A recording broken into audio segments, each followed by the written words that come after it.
Hello everyone and welcome to the channel, and here's my follow-up video about the stable version of Android 17. Today I will answer most of the questions I've seen in the comments of my previous video, talk about the bug fixes, and share my experience with the stability and the performance on the 10 Pro XL. So without further ado, let's jump in.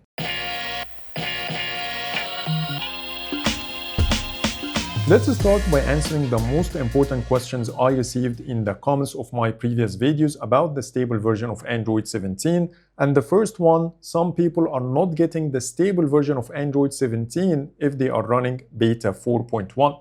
Normally, if your phone is running the latest beta version, when you go to the Android beta program and opt out, you should expect an OTA update that takes you to the stable release without data wipe. But what's happening in reality, when people opt out of the beta program, they get an OTA that requires data wipe. That's because for some unknown reason, Google decided to push a build older than beta 4.1 to the public, which certainly requires data wipe. But if you are running beta 4, you will not face the same problem. Thankfully, there is a workaround for this issue, but it's not for everyone. First, it requires a PC to manually install the OTA image, and if you don't know the steps, I will leave a link in the description to show you how. But you will face another problem, because when you go to the full OTA images and download the relevant image to your phone, which is this one, you will get an error message halfway through because this is the same build Google is pushing via OTA, which will not work without data wipe. But what you need to do is to download the build related to Rogers. Rogers is a carrier in Canada and their build is newer than beta 4.1,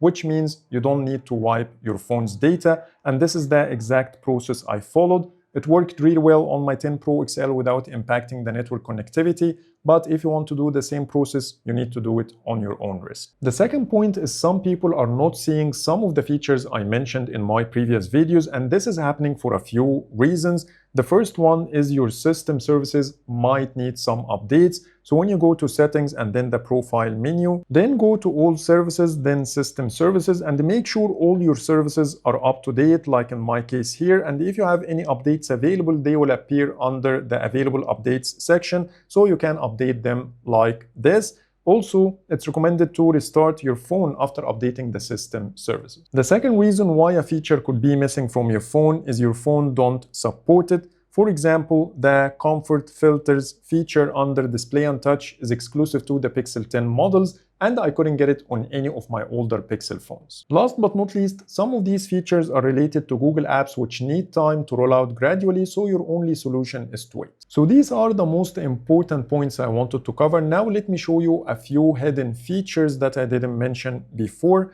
The first two are related to the Wi-Fi tile.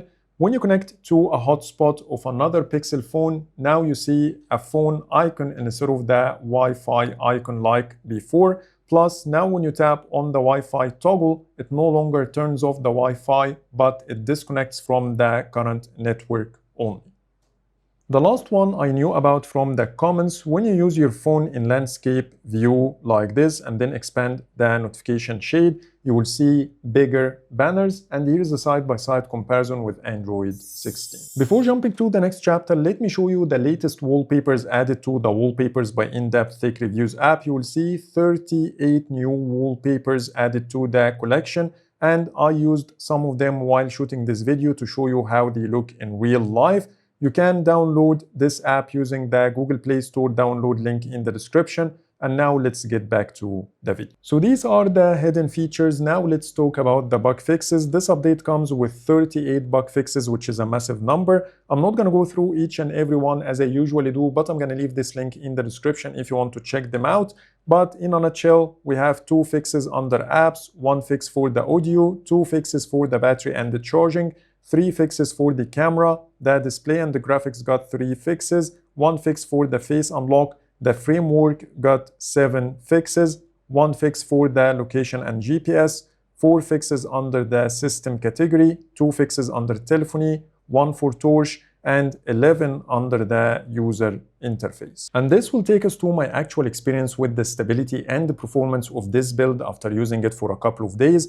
And what impressed me the most are 3 things. Number 1, the scrolling is super smooth in all apps. So as you see here in the Play Store, which has a lot of images and graphics. It loads and scrolls really fast without any glitches. The second improvement I noticed is the app launching speed. The apps start really fast. As you see here, each and every app I open just loads immediately. The third and last improvement I noticed is the animations are a lot more refined and solid when compared to the beta versions. When it comes to the performance, the Geekbench scores don't reflect the actual improvements I feel while using the phone, but anyways, the highest number I got since I installed this build is 6,136 for the multi-core and 2,329 for the single core. And when it comes to the GPU, I got 4,757. And by the way, these numbers are related to the Pixel 8 Pro, which we all know has a better GPU. But overall, this build is solid. It has better performance and animations. So that's pretty much it for today. That was my follow-up video about the stable version of Android 17. Please let me know in the comments if I missed anything. But for now, thanks so much for watching and see you in the next video.